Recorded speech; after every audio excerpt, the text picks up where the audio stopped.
Hello there. I'm DeAndre, and this is Dre and Jay. As you can see, Javante is not with me for this review. He's busy at the moment, so just thought I'd do it. A little late, sorry about that. Just with everything, Fan Expo and all that, just didn't have the time to do it, but I'm doing it now, especially before the series finale or season finale, who knows, comes out tonight. But this is for Obi-Wan episode 5. Obi-Wan Kenobi episode 5 or chapter 5. Just wanted to share some of my overall thoughts on the episode. So to start out, I definitely think this was the best episode of the series. I would give it like a solid 9 out of 10. Love the flashback scene with Obi-Wan and Anakin, and just seeing the actors. Now I can see why Hayden Christensen was on the press tours, all the images that were coming out and everything. Because, initially going into this last week's episode, I was thinking to myself, like, what was the point of getting Hayden Christensen to come back if you were just going to have that one shot of him standing on that one planet, with or it was like the quick shot. And if you had him in the Darth Vader suit, I mean, you could have hired someone else, save money. So that was just my initial thought. But seeing this, I feel like we should have got more of these flashback scenes throughout the series to kind of show the tragedy of what Obi-Wan experienced in losing his Padawan. So I think that was something that was kind of a missed opportunity. I hope they still continue it in the last episode. Maybe they're out another 2 flashbacks. Who knows? I know a lot of people actually were complaining about the de-aging and how Hayden had wrinkles and everything. Like you could see that he was 40 years old trying to play his younger Padawan self. And I know how Luke Skywalker was edited, and I know a lot of people thought that was going to be what they used for Hayden's character, for Anakin in this show. Obviously, they didn't. Don't know why. Maybe that was just to save money, save costs. I didn't really have that big of a problem with it. I just loved the scene in general. I'm just happy that we got that scene between those two characters.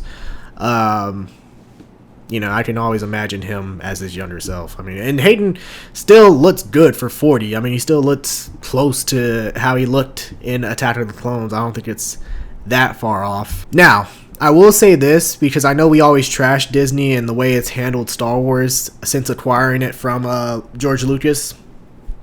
But as far as the character of Darth Vader, ever since it's been in Disney's hands, not saying that Darth Vader was terrible before. I'm just saying, though, they have made him more fearsome ever since acquiring him. They have made him a threat, man. He is something else ever since Disney acquired him. Since, he first appeared in Rogue One, and even with the series Rebels, like, he's been menacing since, like, to another degree, to another level. Seeing that whole face-off with him and Reva, which I loved. I think, I'm happy that it clearly looked like Reva was no match for Vader. It would have been terrible had Reva and Vader faced off and it looked like Vader actually was trying. That would have been something that would have been like, okay, this is terrible. Like, this drags the show down for me. But the way they had Vader, like, Reva was no match for this man. She was literally trying to swing at him, which I don't know why she didn't try to, just jam a lightsaber into his back, then ignite it, versus using all that time to fucking try to swing down on him. I don't know, like, come on, Reva, think smarter, not harder. But, like, seeing Vader deflect, like, weaving, using the Force, all that shit, bruh, that shit was tight. And even before that, but when he walked in and just brought the whole ship down, like, you are really seeing the power level of Darth Vader in this series. And just in general, like, since Disney acquired him, you have seen how great he is with the lightsaber, as you saw in Rogue One, how strong he is in the Force. And yeah, we're totally seeing one of the best interpretations of Vader. And, like, this man Vader, bro, he was just ruthless, man. Like, he didn't even pull out his lightsaber. He didn't even deem Reva worthy enough for him to ignite his own lightsaber and say, yeah, I'm gonna duel you. No, he just weaved all her shit, took her lightsaber, split that shit in half, and said, "Here you go. I'm just gonna use yours." And just awesome, man. I fucking love that. This episode was amazing. I will say that. I do have some complaints, but mostly it was amazing.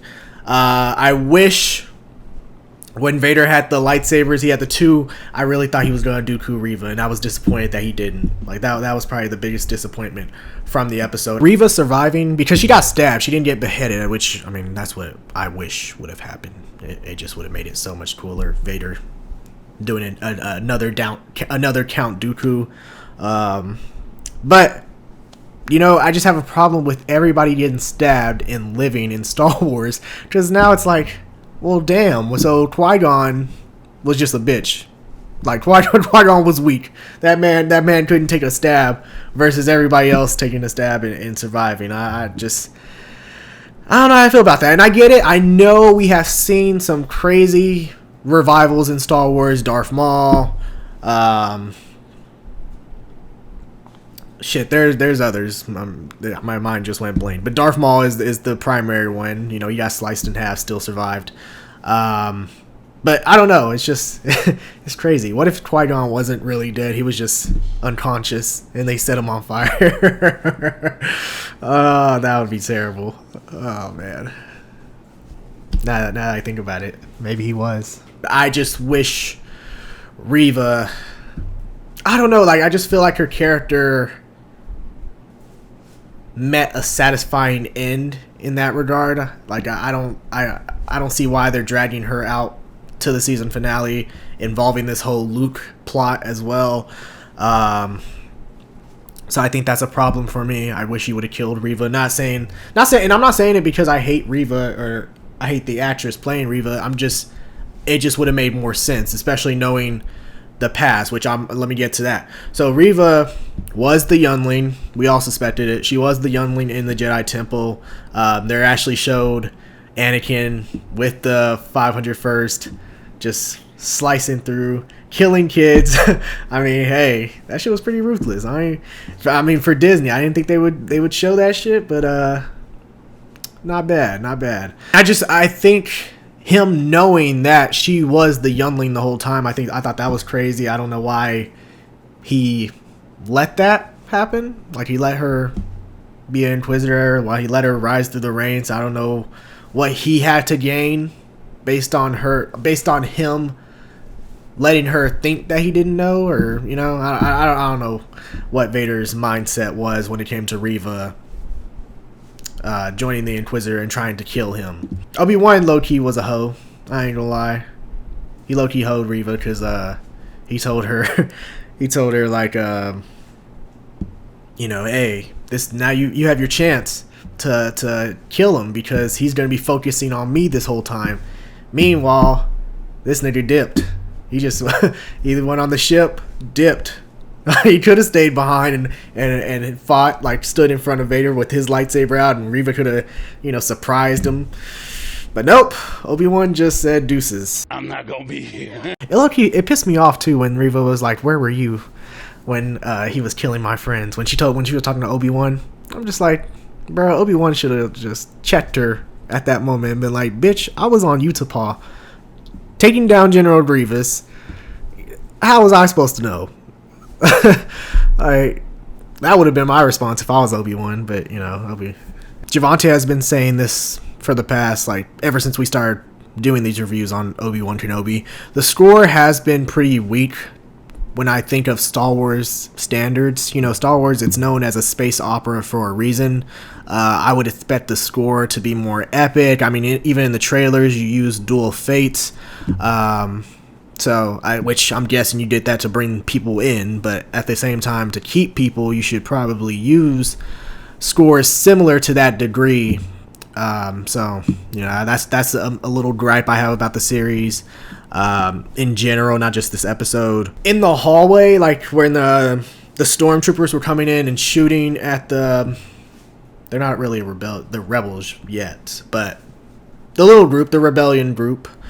When they were shooting at them and that whole action sequence, it was really shaky with the camera. I don't know if maybe that's what they were intending to do with trying to put it as a perspective of being right in the middle of it. Also, this is another episode where the stormtroopers, their reputation is just slowly going more downhill when it comes to Star Wars, man.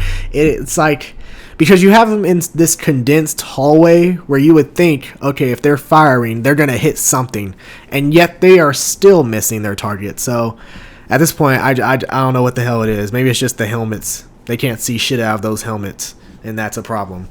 And then lastly, with this whole Reva being alive and the whole Luke thing, especially showing Luke at the end, it just makes it feel like this last episode is going to be really crammed. I don't know how they're going to exactly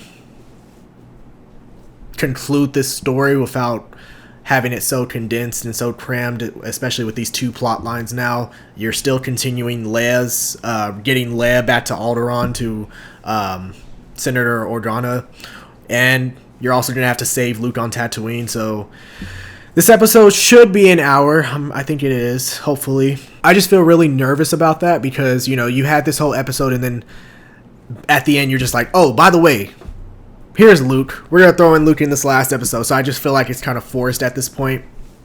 You could have just did a season 2 with Luke, although I don't know if maybe they just didn't know if they were going to get a season 2. I don't know. Now, my only fear with the last episode is that if it feels so crammed, then a lot of people are going to be pointing back to episode 4 or chapter 4. You could have obviously just put a tracker on the ship at the end of episode 3, had Leia. You could have had Leia, Obi-Wan, and Tala escape, and then you could have just jumped right into chapter 5. It makes it seem like episode 4 wasn't needed, which, kind of looking at this episode, it wasn't. So if this last episode feels condensed, it feels like, hey, this should have dragged out a little bit longer, then a lot of people are going to be pointing back to chapter 4 and feeling like they could have easily skipped that chapter, making this this upcoming episode the second to last episode, and then having another, the season finale for another week. But in the end, I know I'm saying all these gripes about it, but I still really enjoyed this episode. I still give it a 9 out of 10. I love the flashbacks, seeing Hayden Christensen and Ewan McGregor in their younger selves pre-Attack of the Clones. I thought the dueling between those two was cool to see, very much Revenge of the Sith vibes, especially how Hayden was, handling his lightsaber, the behind the backs. He still got it. He still got it. But yeah, what did you guys think of Obi-Wan Kenobi Chapter 5? Be sure to let me know down below in the comments section if you enjoyed this little review / discussion of Chapter 5. Sorry. Be sure to like, share, and subscribe. I'm DeAndre, and this is Dre and Jay. Deuces. And may the Force be with you guys.